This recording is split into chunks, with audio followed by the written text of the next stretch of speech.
अभी एक बड़ी ख़तरनाक किस्म की वीडियो इंटरनेट पर वायरल हुई भी है। बहुत सारे लोग उसको देख के खौफज़दा भी हैं, गुस्से में भी हैं, शॉक्ड भी हैं।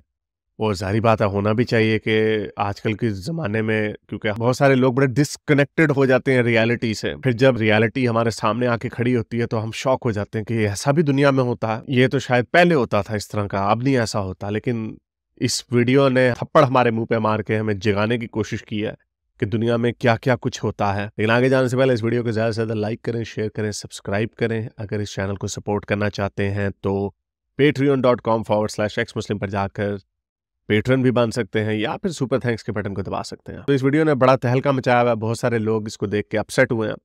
मैं देख रहा था अक्षय कुमार का भी अभी स्टेटमेंट आई कि वो भी इसको देख के बड़ा डिस्टर्ब हुए हैं। हर तरह के लोग इसके ऊपर बात कर रहे हैं।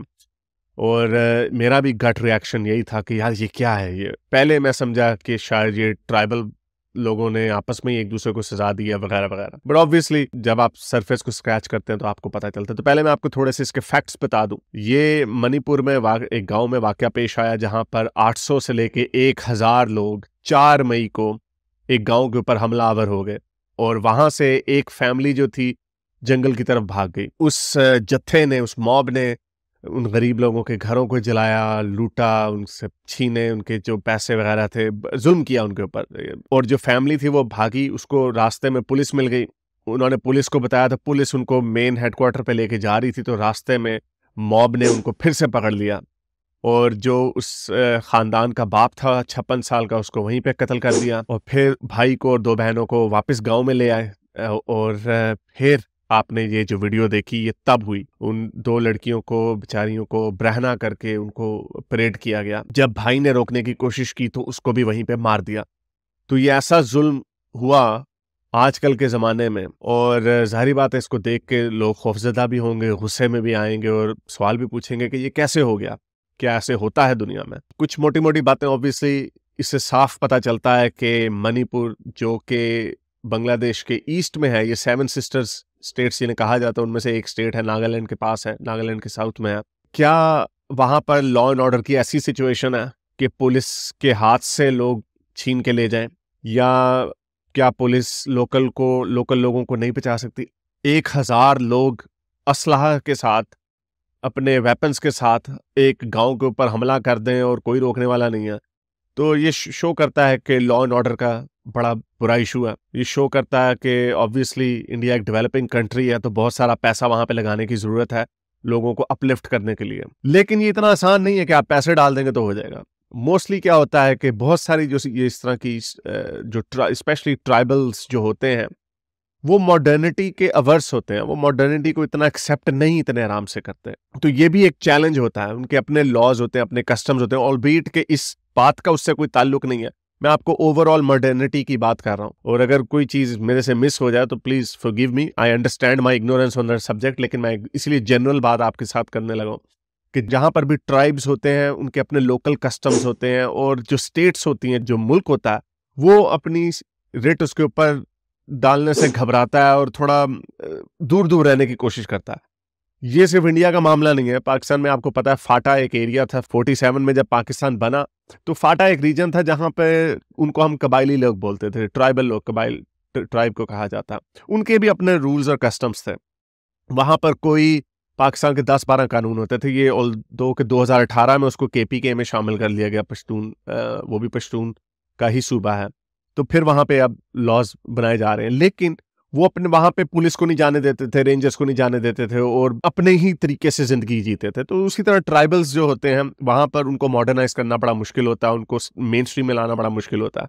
अच्छा चलें, ये तो फिर हमारे डेवलपिंग कंट्रीज हैं। इवन ऑस्ट्रेलिया में या अमेरिका में या कनाडा में जो इंडिजिनस लोग थे, उनके अपना तर्ज अमल होता है, उनका अपना जिंदगी जीने का तरीका होता है। इसलिए उनको भी मेन स्ट्रीम में लाना बड़ा मुश्किल होता है। और जब लाने की कोशिश की जाती है तो और तरह की प्रॉब्लम्स हो जाते हैं। अगेन ये मैं आपको मॉडर्निटी वर्सेस, क्योंकि लोग इसको बड़ा सिंपली ओवर सिंप्लीफाई करके कह रहे हो, देखिए जी आपने चांद पे रोवर भेज दिए, आप तो अपने लोगों को नहीं बचा सकते वगैरह वगैरह। It's not that simple. ये सिंपल इतना नहीं है जितना इसको बताया जा रहा है। ऑब्वियसली होना चाहिए। क्या हम ये ख्वाब देख सकते हैं कि 2050 में लोग लोगों के जो कल्चर्स हैं वो बड़े लिमिटेड होंगे, यानी खाना और डिफरेंट कपड़े तक होगा, जो वैल्यूज होंगी वो हम सबकी इक्वल हो जाएंगी, पॉवर्टी हिस्ट्री हो जाएगी। इसका हम ख्वाब तो देख सकते हैं, लेकिन इसकी एक्सिक्यूशन या एप्लीकेशन इतनी आसान नहीं है। हमारे पाकिस्तान के लोग भी इसके ऊपर बात कर रहे थे, जो पाकिस्तान के लिबरल लोग हैं या जो ग्लोबलिस्ट किस्म के लोग हैं, वो भी यही कह रहे थे कि देखें जी इंडिया में क्या हो रहा है, इसको विमेंस इशू बनाया जा रहा है। इसको विमेंस इशू तब बनाया जा सकता था अगर ट्राइबल लोग इन 2 लड़कियों के साथ इस तरह करते अपने कस्टम्स के हिसाब से, फिर आप कहते कि ये गलत है।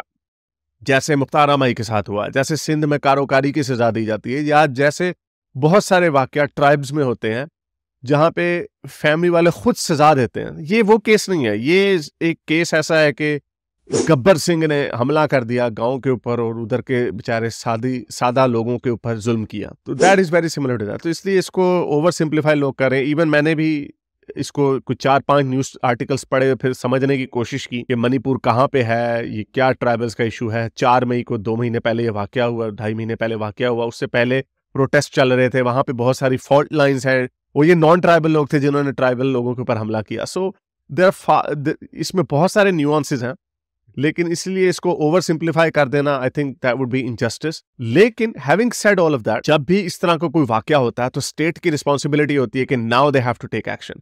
तो मैं पढ़ रहा था कि पार्लियामेंट में इसके ऊपर बात होगी और न्यू लेजिस्लेशन आएगी, पुलिस को स्ट्रॉन्ग किया जाएगा। अभी वहां पे पैरामिलिट्री फोर्सेस जो स्टेट लाइंस हैं उनको गार्ड कर रही हैं, उनको लोगों को यकीन दिला रहे हैं कि अब आपके ऊपर इस तरह का जुल्म नहीं होगा, वगैरह वगैरह। So it needs to be ensured. I hope कि ये चीज़ें जो हैं ये कम से कम होंगी और हमारे जो गरीब लोग हैं उनकी अपलिफ्टमेंट होगी। मैं देख रहा था कहीं पे आर्टिकल छपा था कि 420 मिलियन लोगों को गुर्बत की लकीर से निकाला गया इंडिया में। So that's a very big number. ये तो अमेरिका की पॉपुलेशन से भी ज़्यादा। लेकिन फिर भी हमेशा there is always room for growth, room for improvement.